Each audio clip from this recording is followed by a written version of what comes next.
आपराधिक प्रकरण बना दिए जाते हैं और कई लोग अपने सिविल प्रकरण लेकर अदालत के सामने उपस्थित होते हैं। भारत की कानूनी प्रक्रिया अत्यंत विशद है। ऐसे में कोई भी आम व्यक्ति इस प्रक्रिया को नहीं समझ सकता।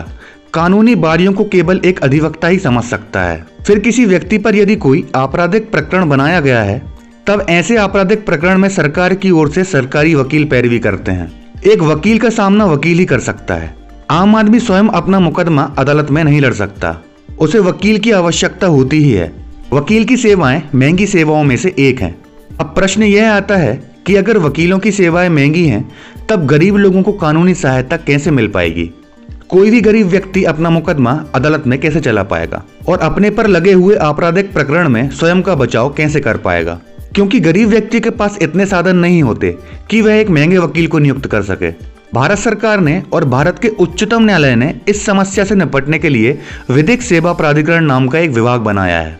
इसका निर्माण सन 1997 में किया गया था, जब गरीब लोगों को मुफ्त कानूनी सहायता देने की घोषणा की गई थी।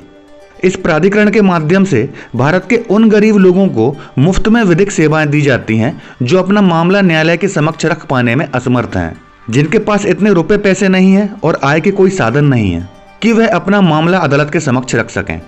जैसे कि अगर किसी व्यक्ति को पुलिस द्वारा किसी मामले में आरोपी बना दिया जाता है, तब उस व्यक्ति को वकील नियुक्त करना होगा। अगर उसके पास इतना पैसा नहीं होता कि वह एक वकील नियुक्त कर सके, तब उसे बगैर वकील के ही नहीं छोड़ा जा सकता, बल्कि उसे अपना बचाव करने के लिए सरकार की तरफ से निःशुल्क वकील दिया जाता है। ऐसा वकील विधिक सेवा प्राधिकरण के माध्यम से दिया जाता है। विधिक सेवा प्राधिकरण में वकीलों को नियुक्त किया जाता है। इन वकीलों को उनकी सेवाओं के बदले भुगतान सरकार द्वारा किया जाता है। यह वकील ऐसे गरीब वर्ग के लोगों के मुकदमे अदालत में रखते हैं। सिविल और आपराधिक दोनों प्रकार के मामले में इन वकीलों को नियुक्त किया जा सकता है। कैसे प्राप्त करें सहायता? विधिक सेवा प्राधिकरण से सहायता प्राप्त करने के लिए कुछ प्रक्रिया है, कुछ पात्रता बताई गई है, जिसके दायरे में आने वाले व्यक्तियों को ही विधिक सेवा प्राधिकरण की सेवाएं प्राप्त होती हैं। इस प्राधिकरण से सेवा प्राप्त करने के लिए 2 श्रेणी के लोगों को रखा गया है। पहली श्रेणी, इस श्रेणी में समाज के अनुसूचित जाति और अनुसूचित जनजाति एवं महिला बच्चे, 60 वर्ष से अधिक आयु के व्यक्ति तथा मानसिक या कोई शारीरिक रूप से विकलांग व्यक्ति, यह सभी पहली श्रेणी के लोग हैं। अगर इन लोगों द्वारा अपने शपथ पत्र के माध्यम से यह कहा जाता है कि वे इस श्रेणी में आते हैं और उन्हें मुफ्त कानूनी सहायता मिलना चाहिए, तब उन्हें मुफ्त कानूनी सहायता प्रदान कर दी जाती है। दूसरी श्रेणी, इस श्रेणी में समाज के गरीब लोग आते हैं जो गरीबी रेखा के नीचे जीवन यापन करते हैं।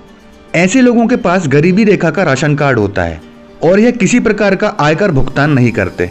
इन लोगों के पास आय का कोई साधन नहीं होता, जैसे कोई नौकरी नहीं होती, कोई व्यवसाय नहीं होता। यह लोग मजदूरी पर निर्भर रहते हैं। इन लोगों को निःशुल्क कानूनी सहायता मिल जाती है। सरकार ने हर जिले के जिला न्यायालय में विधिक सेवा प्राधिकरण का गठन किया है। विधिक सेवा प्राधिकरण राष्ट्रीय स्तर से जिला स्तर तक कार्य करता है। व्यक्ति को जिस भी जिले में विधिक सेवा प्राप्त करनी है, उस जिले के जिला अदालत में जाना चाहिए और वहां विधिक सेवा प्राधिकरण का दफ्तर तलाशना चाहिए। इस दफ्तर में उन्हें एक फॉर्म मिलता है। इस फॉर्म को उन्हें सही जानकारियों के साथ भरना होता है और इसी के साथ एक शपथ पत्र भी देना होता है। यह बताना होता है कि वे किस तरह से मुफ्त विधिक सहायता पाने के पात्र हैं। अगर वे विकलांग हैं, तब वे अपनी विकलांगता का प्रमाण पत्र लगाएं। अगर वे लोग गरीब हैं, तब वे अपनी गरीबी का प्रमाण पत्र लगाएं। अगर उनके पास गरीबी रेखा का राशन कार्ड है, तब उन्हें गरीब की श्रेणी में रखा जाता है। ऐसे गरीब लोग अगर फॉर्म के साथ अपनी सही जानकारी भरते हैं, तब उन्हें अपनी किसी भी मामले में मुफ्त विधिक सहायता प्राप्त हो जाती है। अब भले ही ऐसा मामला सिविल प्रकृति का हो या फिर आपराधिक प्रकृति का। अगर किसी व्यक्ति को पुलिस द्वारा पकड़कर मजिस्ट्रेट के समक्ष प्रस्तुत किया जाता है, तब मजिस्ट्रेट उस व्यक्ति को विधिक सेवा प्राधिकरण के समक्ष जाने को कह सकते हैं। अगर उस व्यक्ति द्वारा अपना वकील नियुक्त नहीं किया गया है, लेकिन मजिस्ट्रेट यहाँ पर प्राथमिक स्तर पर जांच करते हैं कि जिस व्यक्ति को विधिक सेवा प्राधिकरण के समक्ष भेजा जा रहा है, क्या वह व्यक्ति वाकई में गरीब है। मजिस्ट्रेट द्वारा भेजे जाने के बाद विधिक सेवा प्राधिकरण ऐसे व्यक्ति की जांच करता है। जांच के बाद जब वह यह पाता है कि वह व्यक्ति वास्तव में मुफ्त कानूनी सहायता पाने का पात्र है, तब उसे एक अधिवक्ता नियुक्त कर दिया जाता है। वह अधिवक्ता एक प्राइवेट अधिवक्ता की तरह ही कार्य करता है, लेकिन वह अधिवक्ता उस व्यक्ति से किसी भी तरह की कोई फीस नहीं लेता। मामले की जो भी फीस होती है, अधिवक्ता को वह फीस उस व्यक्ति द्वारा अदा नहीं की जाती, अपितु वह फीस अधिवक्ता को सरकार द्वारा अदा की जाती है। सिविल केस में भी मिल सकती है सहायता। गौरतलब है कि सिविल प्रक्रिया संहिता आदेश 33 के अंतर्गत निर्धन व्यक्तियों द्वारा मुकदमा दायर करने के संबंध में प्रावधान दिया गया है। यह आदेश ऐसे लोगों को अदालत में अपना मुकदमा लाने में सक्षम बनाता है जो अदालत की फीस का भुगतान करने में सक्षम नहीं है, क्योंकि वे अत्यंत गरीब हैं। उनके पास कोर्ट फीस देने के लिए पर्याप्त साधन नहीं है। इस आदेश के अंतर्गत उन्हें आवश्यक कोर्ट फीस के भुगतान के बिना प्रथमतः एट द फर्स्ट इंस्टेंस वाद पत्र दाखिल करने की अनुमति दी जाती है। किसी सिविल केस में व्यक्ति जब भी अपना मामला न्यायालय के समक्ष लेकर जाता है तब उसे कोर्ट फीस अदा करनी होती है। ऐसी कोर्ट फीस की गणना कोर्ट फीस अधिनियम के अंतर्गत होती है। संपत्ति या रुपये पैसों से संबंधित मामले में संपत्ति के बाजार मूल्य के आधार पर कोर्ट फीस की गणना होती है। कोर्ट फीस ऑनलाइन माध्यम से जमा करनी होती है, लेकिन अगर व्यक्ति गरीब है और उसके पास उस संपत्ति के अलावा दूसरा कोई साधन नहीं है तब उस व्यक्ति को सिविल प्रक्रिया संहिता के आदेश 33 के अंतर्गत कोर्ट फीस से मुक्ति मिल जाती है। इसके लिए उसे विधिक सेवा प्राधिकरण और इसी के साथ संबंधित कोर्ट के न्यायाधीश को सूचित करना होता है, अपना आवेदन देना होता है। न्यायाधीश ऐसे आवेदन की जांच करते हैं। उस व्यक्ति की आर्थिक स्थिति की जांच होती है। यदि व्यक्ति वास्तव में गरीब पाया जाता है तब उसे कोर्ट फीस से मुक्ति मिल जाती है। फिर उसका मामला बगैर किसी कोर्ट फीस के अदालत में दर्ज कर लिया जाता है। लेकिन अगर उस मामले में न्यायालय द्वारा निर्णय दे दिया जाता है और निर्णय उस व्यक्ति के पक्ष में जाता है तब सबसे पहले फिर उस व्यक्ति को कोर्ट फीस अदा करनी होती है। जैसे किसी मकान से संबंधित कोई मामला न्यायालय में दर्ज किया गया है और मकान का फैसला अदालत द्वारा उस व्यक्ति के पक्ष में दे दिया गया है।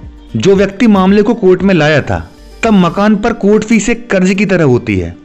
सबसे पहले इस कोर्ट फीस को अदा करना होता है, तभी मकान का स्वामित्व मुकदमा लाने वाले व्यक्ति को सौंपा जाता है।